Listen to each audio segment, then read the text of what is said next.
I don't know exactly what practice number it is, but this is somewhat of the kind of the edge of camp.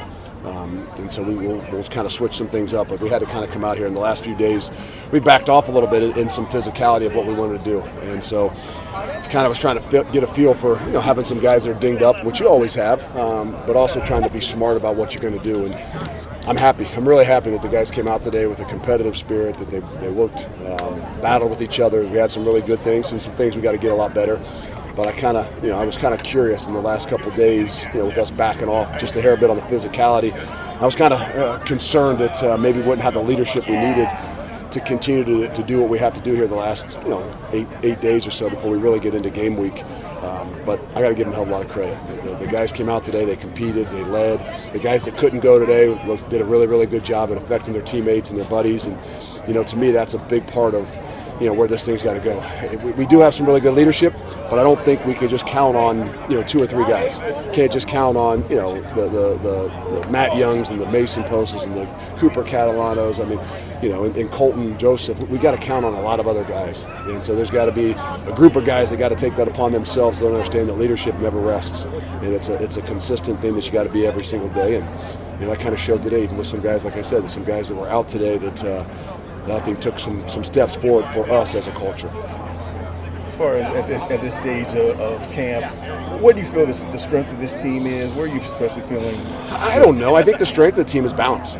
I'll be honest with you. I think that, even going into fall camp, I was a little bit like, okay, well, how good can we be up front on the defensive side of the ball? I knew that we had some new guys offensive line-wise that had to kind of work together, but I was kind of curious as to how the things would work on the defensive side of the ball. And I'm not saying it's a complete strength just yet, but I think that our ability to play with 9 guys up there is going to give us the chance to, I think, wear some people down. And so one of those things that went in as a question mark in fall camp, I'm coming out almost to the point now where I feel really good about where we are up front there.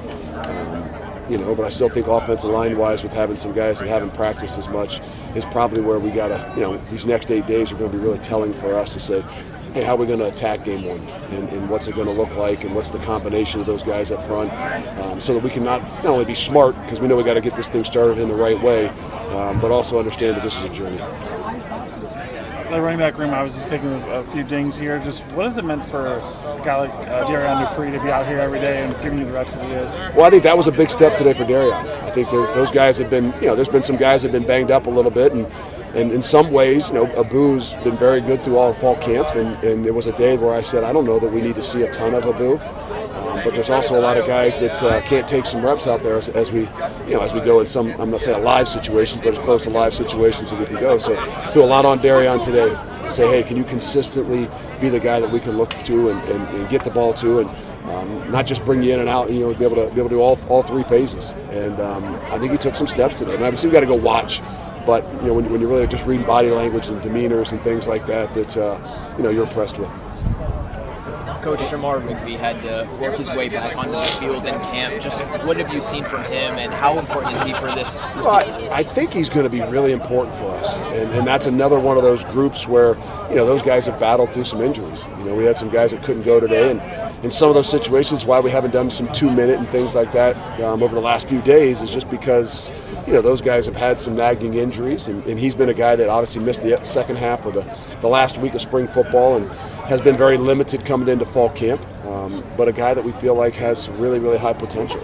And so trying to figure out where the balance is for him to be comfortable with what we're doing, get a connection with Colton and understand the offense, but also, be able to roll come September 6th.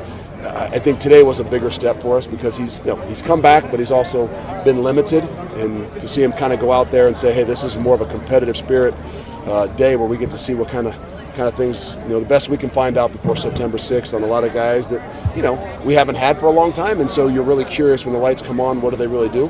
And I'm happy to say, I saw some really good things from him today. And I mean it more in his body language, his demeanor, and all those things, whether he was a good player or not. What would you say is the biggest difference in terms of where you're at now, 15 practices in compared to last year? I don't know. I think that there's a depth to things. I still think that, like anything, I think when you get into fall camp, the hardest position is on the O-line. The nature of where we are with maybe playing 8-9 guys up front on the defensive line with the ones. they can't do that, they don't do that. And so that's the spot where there's just, your ability to say, hey, where are we going to be come September 6th? We got to continue to grow. We got to kind of figure some of those things out, and then we got to make some decisions on health and what we can push and what we need to be smart with too. So I don't know that there's one thing that I could say, hey, this spot has grown. This spot is where we're much different from the end of spring football to where we are right now. But I would say the biggest thing is the balance. I said that from the get-go. The thing I feel like we've got is that there's a different nature to that complementary football and the balance to what it is that we do offensively, defensively, but even so within the entire program as a leadership. Any update with Emerson or Kevin? No. I think that these next 5 or so days, they've been out here doing some. I don't know if you saw them on the side doing some real work. We just kind of have kept them out of most of the team stuff, and so there's some things we got to figure out probably the next 5 days to see which route we go as far as for game 1. And so I don't think we know that now. I'm not sure we'll know that tomorrow or within the next 3 or 4 days, but it's one of those things the next week that we'll have to make some decisions on. What do you want to see from them before being comfortable with them? Well, I think it's twofold.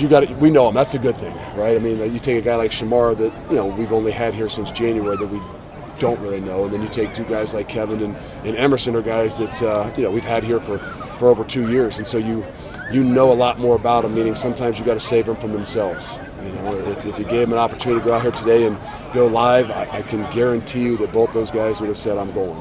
And so knowing that, we know we've got to be smart with what we're doing too. And you love the guys that you got to protect from themselves, but we also got to be smart about that too. Coach, how do you feel about the special teams as a whole in the last few weeks? I think it's one of those things you never know. I feel like we're in a different place because I think we've got a lot more options. If you've been out there a bunch, you probably haven't seen some of the Matt Youngs and the Cooper Catalanos and even Mason Postas on some of those special teams, which notoriously, historically, we've always said every starter has to start on a special team.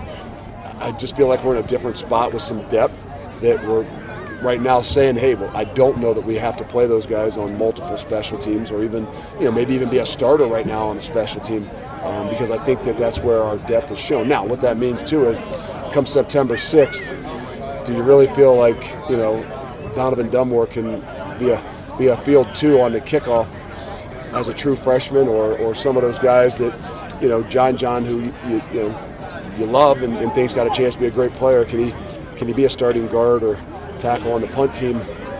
There's still some things that we've got to challenge ourselves with, but I think that's another one of those things. The next 6-7 days we have to make some decisions, but I feel like they're in a good place. I think that we got to be a little bit more consistent on our kicks, but there's some options there that I think give us a chance to flip some fields and do some things.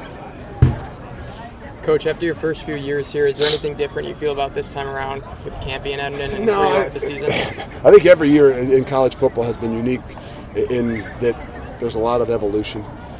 So regardless, the thing that hasn't changed is when you go and you put the ball down and you snap it. I mean, whether there's going to be some number changes on some of this stuff with punt or there's going to be some timing changes. The beautiful thing about it is it's still when the ball goes down, it's about being physical, it's about being tough, it's about winning the trenches. But each and every year, the unique thing is I don't know what everybody's got. And that's why, for the most part, it helps us to say, look, let's focus on us. And what that means for everybody else, I don't know. I mean, there's a lot of unknowns, more so unknowns today. Maybe not in game 1. I think when you've got some of the teams in the league or a Notre Dame that, is pretty consistent. You know what it is that they've got and what's going to be lining up on the other side. With the majority of the teams like us, there's a lot of things you don't know. And so for us, I think the most important thing is we just continue to focus on ourselves, know what we got to be able to do, and understand what this journey is going to look like. Who does Grant Steck maybe stood out to you the most? Because Jeff Grimes yesterday said he's just been the most consistent tight end. He has, and that might be the most versatile position on our team, as you guys have seen, and that's a little bit of the history here. So he's a guy that I think through a few years has evolved a lot. Meaning not just his body, his abilities, but he's a guy that kind of gives you the confidence to say, hey, we can do a lot of different things with him. I'm not saying what's his number one strength, but I think sometimes that's the best thing at that position is he can do anything we need him to do and we can ask him to do. And that helps us a lot in what it is that we want to do offensively. Season ticket numbers came out obviously considerably. Say that again? Season ticket numbers came out obviously considerably lower. What was your reaction to that, and what would be your message to fans? My reaction is I did not know that. I don't know when those came out, and that's the beautiful thing about being in fall camp. And again, I know what our job is, and our job is to put a product out there that everybody wants to be able to see and win. And so whatever that means for everybody outside of things, it is what it is. The beautiful thing is these guys know about everything that's going on in the world today because everything is pretty instant to what they're doing. That hasn't been one thing that's come up in a leadership meeting or something that we've worried about because we've said, hey, let's just make sure no matter what the situation, no matter what noise are out there, we control the things we can control. And the biggest thing is what's between our own ears. And if you build it, they will continue to come. Coach, last year you guys played a game on August 28th. This year it isn't until September 6th. Yeah. Do you like having an extra week of prep? No. There's no such thing as an extra week of prep. I mean, you don't get to start camp till earlier. I think that's I'm not saying a mistake on our part, but if I had to do it all over again, I would have said, hey, let's play a game week 0. And that way you can come into camp a little bit earlier. It doesn't mean you need more practices, but you can come into camp a little bit earlier, space out some things at the start of your season because we all know that the growth between game 1 and game 2 is still one of those things that's a huge growth for you. And so that's not exactly how I would script it out, but it is what it is. We know there's a lot of things we don't get to choose and get to pick from. But I think moving forward, I think college football, if we don't realize we need to start earlier, I think we're missing out on some of those opportunities. Whether it's looking at how do we start ways before the NFL so we can capture all weekends. That's something way ahead of my pay grade. But for our team and for what we need to be able to do, these guys work out all summer long. So coming in a week earlier, a week and a half earlier, 2 weeks earlier, I think does nothing more than give you some more time throughout the season to be able to, especially at the beginning of the year, get yourself in a good place. You're able to travel a few more guys this season than at the rule changes. Is there an area that feels like that might impact the most? Well, I mean, if you feel like you can use it, I think it's one of those things that I don't know what kind of, for every different team, it's going to mean something different. I think for us and where we are, I hope that it means that, like we've talked about with our special teams, that we will have a few more guys that we trust and believe can have a role in what they're doing to travel. But to be honest with you, whether it's 80 or 74 like it's been, I still only want to travel the guys that have a role. And that doesn't mean that the scout team guys or the guys that aren't going to be out there with the ones that just don't have a role. But when it comes to game day, when it comes to game time, the most important thing is those guys that are all around have a serious role at what they need to be able to do. And so whether that's 80 or 74, I think for us and where we are right now with some of the depth, I think it's going to help us, and hopefully it'll help us a lot in some of the special teams.